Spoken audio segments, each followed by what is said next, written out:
আপনারা এই মুহূর্তে বাংলাদেশের যে ঘটনাগুলো ঘটতেছে আপনারা তো সবাই ঘটনাটা দেখতেছেন। এই যে ব্যারিস্টার ফুহাদ কি বলতিছে দেখেছেন? এ কত বড় জঙ্গি! এ বলতিছে সেনাবাহিনীর ক্যান্টনমেন্ট উড়িয়ে দেবে। তাহলে চিন্তা করে দেন এর হাতে কত পাওয়ার।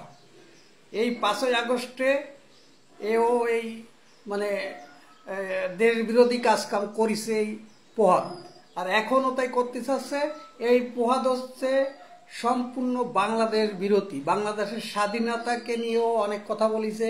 বাংলাদেশের স্বাধীনতা দিবস করতে দেবে না, বাংলাদেশের পতাকা পাল্টাবে, বাংলাদেশের নাম পাল্টাবে। এই ব্যারিস্টার ফুহাদ কলি একজন জঙ্গি, উগ্রপন্থী।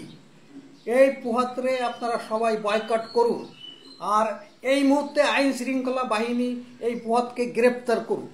ওর পিটাতে পিটাতে ওর পাশার চামড়া উঠিয়ে পেলুক, ওর পিঠের ছাল উঠিয়ে পেলুক। যত সময় ও স্বীকার না করে যে সেনাবাহিনীর ক্যান্টনমেন্ট উড়িয়ে দেবে, এই শক্তি ও কোথায় পেয়েছে। এই ফুহাদ হলো পাকিস্তানের আইএসআই। এই ফুহাদ ব্যারিস্টার নামে একজন কলঙ্ক। এই ফুহাদ যে কথাবার্তা বলে সম্পূর্ণ সংবিধান বিরোধী কথাবার্তা বলে, উস্কানিমূলক কথাবার্তা বলে। এই ফুহাদের কারণে 32 নম্বর বাঙ্গা হয়েছে। এই ফুহাদের মতো লোকের কারণে বাংলাদেশে বিভিন্ন জায়গায় ভাঙচুর, বিভিন্ন জায়গায় খুন খারাপি, বিভিন্ন জায়গায় রেপ এই ফুহাদদের কারণে হচ্ছে। এই ব্যারিস্টার ফুহাদ রেপ নিয়েও কথা বলে যে আমলিগির সময় রেপ হয়নি।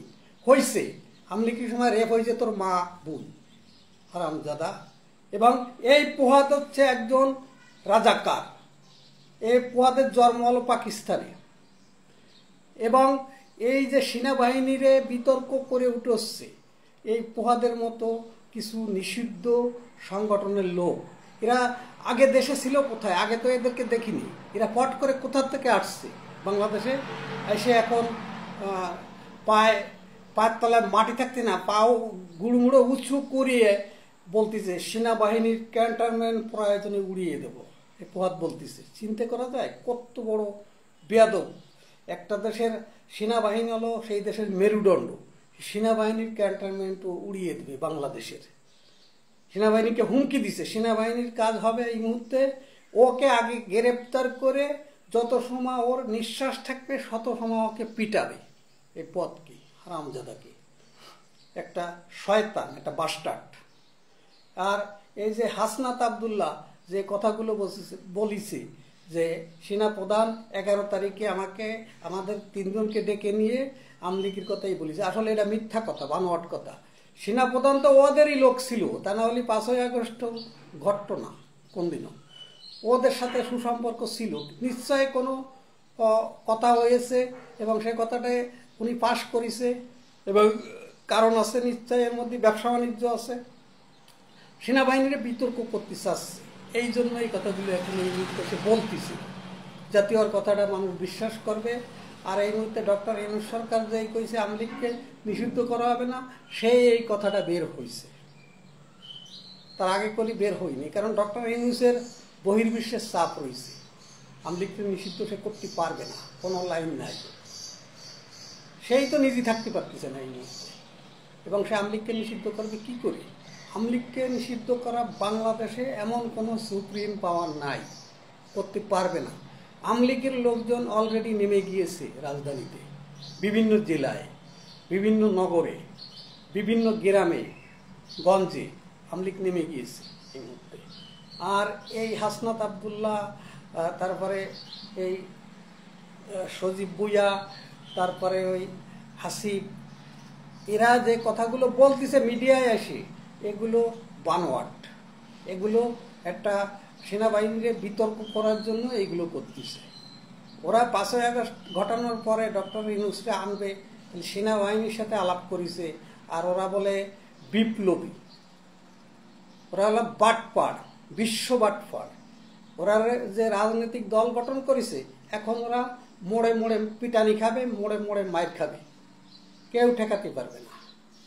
বাংলাদেশ আওয়ামী লীগ এমন একটি দল, এই দলের বৈশিষ্ট্য ওরা জানে না, ওদের জন্মই তখন। এই দলের আসল রূপ তো দেখি নেই, রূপ দেখবে এখন ওরা। এই বাটফাড়ের দল, এগুলো সিটার আউট, বিশ্ব বাটফাড়। এরা একটা দেশকে ধ্বংস করতে পারে। একটা কথা আছে না, বান্দরের হাতে খুনটা দিও না, এই হয়েছে সেরাম কায়দা। বাংলাদেশটা এখন দুর্বৃত্তর হাতে চলে গিয়েছে। ফখরুল ইসলাম আলমগীর তো বলেছে যে বাংলাদেশ সম্পূর্ণ এখন দুর্বৃত্তর হাতে। বাংলাদেশে এখন সম্পূর্ণ দুর্বৃত্তের হাতে, এটা বিএনপির মহাসচিব ফখরুল ইসলাম আলমগীর এটা করে বলতেছে। এবং যারা স্বাধীনতা পক্ষের লোক তারা কেউ এটা পছন্দ করতেছে না, মাইনে নিতে পারতেছে না দেশে যা ঘটতেছে। আর এই ব্যারিস্টার ফুয়াদের মতো লোকরা এগুলো মানিয়ে নিচ্ছে, তাদের পক্ষে ভালো হচ্ছে। কারণ তারা তো বিদেশি বীজ, বিদেশে আসছে, হায়ার করে আনা হয়েছে তাদেরকে। তারা এসে এই সমস্ত কথা বলতেছে যে সেনাবাহিনীর ক্যান্টনমেন্ট উড়িয়ে দেবে। হাসনাত আবদুল্লাহ বলতেছে সেনাবাহিনীকে এরা রাজধানীতে ঢুকতে দেবে না। চিন্তা করা যায় কত বড় পাওয়ার।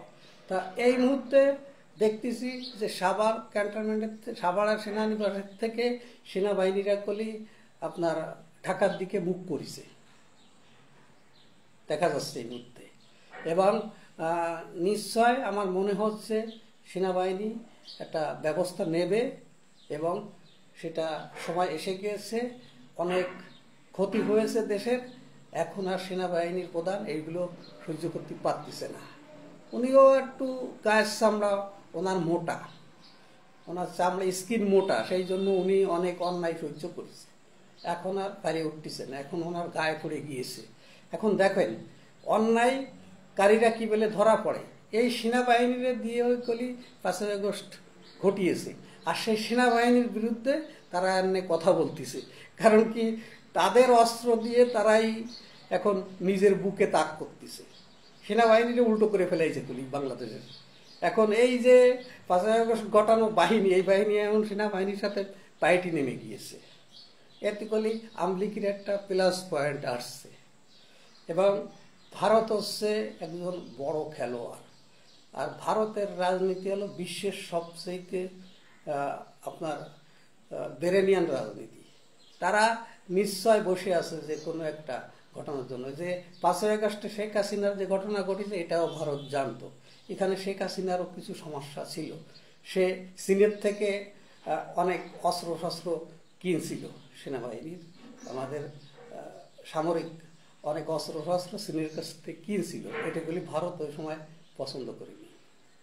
এবং তারপরেও বলি ভারত তাকে এই মুহূর্তে সহযোগিতা করতেছে। তারও কারণ আছে, ভারতেরও এখানে জাতীয় স্বার্থ আছে, সেই কারণে করতেছে। তারও ভুল আছে, আমলিকিরও ভুল ভ্রান্তি অনেক আছে। এবং আমলিকও তার দলের লোককে বাদ দিয়ে বহির্ভূত লোককে বিশ্বাস করে তার ক্ষমতা হারিয়েছে এই মুহূর্তে। এবং সেই ক্ষমতা করলে আবারই ফিরে পাবে, এরকম একটা প্রস্তুতি চলতেছে। এবং মার্কিন গোয়েন্দা প্রধান তুলসী গ্যাবার্ড ভারতে আসার পরে ভারত সরকার যে 20টা দেশের গোয়েন্দা প্রধানের যে সমাবেশ ঘটিয়েছে, খালি না, এটা বাংলাদেশের রাজনীতির ভৌগোলিক কারণে ঘটিয়েছে এই ঘটনাটা। ভারত যে এই বিশ্বের 20টা দেশের গোয়েন্দা প্রধানরে আইনে তার দেশে একটা সমাবেশ করিয়েছে, সম্মিলন করেছে, এটা খালি নয়, এর ভিতর নিশ্চয় কলা কৌশলী আছে। আর সেইটাই দেখা যাবে সামনে। তা আমরা কখনো ভারত বিদ্বেষী নাই, কারণ কি ভারত আমাদের দেশ স্বাধীন করার জন্য সহযোগিতা করেছে, সেই জন্য আমরা ভারতের উল্টো যাব না কখনো। আর যারা ভারত বিদ্বেষী তারা জানেই না, নিজের পায়ের তলার মাটির অবস্থাই তারা জানে না। কারণ ভারতের অবস্থা এতই ভয়ঙ্কর বাংলাদেশের জন্য, ভারতের উল্টো করা যাবে না। কারণ তোমরা চীনের সাথেই, কিন্তু চীন কি ভারতের সাথে যুদ্ধ করতে আসবে তোমার জন্য? কখনো না, কোনোদিন যাবে না। কারণ প্রতিটা দেশের তাদের ব্যক্তি একটা স্বার্থ আছে।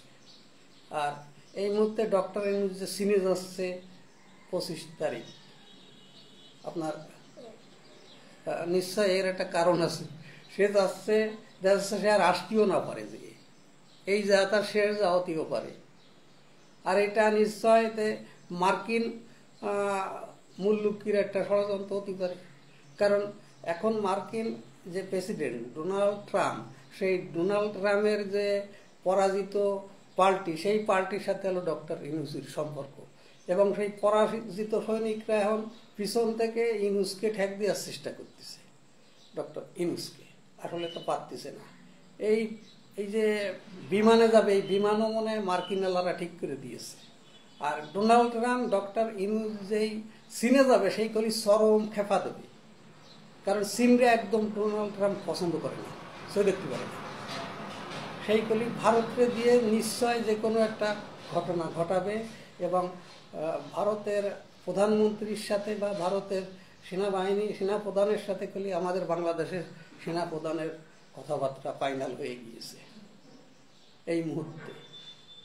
এবং আর এই যে ব্যারিস্টার ফাহাদ, এ একটা ফালতু।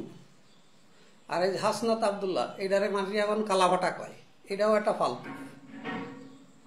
এই যে সজীব ভুইয়া, এটাও একটা মানে অল্প বয়সে অল্প বুদ্ধি ভয়ঙ্কর। আর এই যে হাসিব নজরুল, তাদের শিক্ষক, তার হাসিব ভুইয়া, এরা দুইজনে যে কথা বলেছে তাও কল রেকর্ড ফাঁস হয়েছে। কারণ এরা এখন ভয় আছে, এদের ভিতরে এখন ভয়তে কাজ করতেছে। কারণ কি, যে কোনো মুহূর্তে আওয়ামী লীগ যদি আসে যায়, তাহলে এদের আর রেহাই নাই। এরা এই ভয়তে এখন এদের দিন রেট কাটতেছে, মানে খুব দুশ্চিন্তে, এরা খুব হাই টেনশনে আছে। এই যে 5ই আগস্ট যারা ঘটিয়েছে, তারা এখন হাই টেনশনে আছে। এর সাথে বিভিন্ন রাজনৈতিক দলগুলো টেনশনে আছে যে আওয়ামী লীগ এসে পড়লে কি হবে। সেই জন্য এরা আওয়ামী লীগকে নিষিদ্ধ করতে চায়, হলো এরা আওয়ামী লীগকে ভয় পায় এই কারণে। ওই যে আওয়ামী লীগকে স্বৈরাচারিটারি ফ্যাসিবাদ ইত্যাদি যা কয়, এটা হলো ফালতু কথা। আসল কথা হলো আওয়ামী লীগের সামনে এরা দাঁড়াতে পারবে না, আওয়ামী লীগকে এরা ভয় পায়, এই কারণে আওয়ামী লীগকে নিষিদ্ধ করতে চায়, এবং আওয়ামী লীগকে নিষিদ্ধ করতে পারবেও না। আওয়ামী লীগ এগো এসে ধরবে এবং এগো ধরে ধরে বিচার করবে, দেখতে পারবেন আপনারা। বাংলাদেশ, খোদা হাফেজ।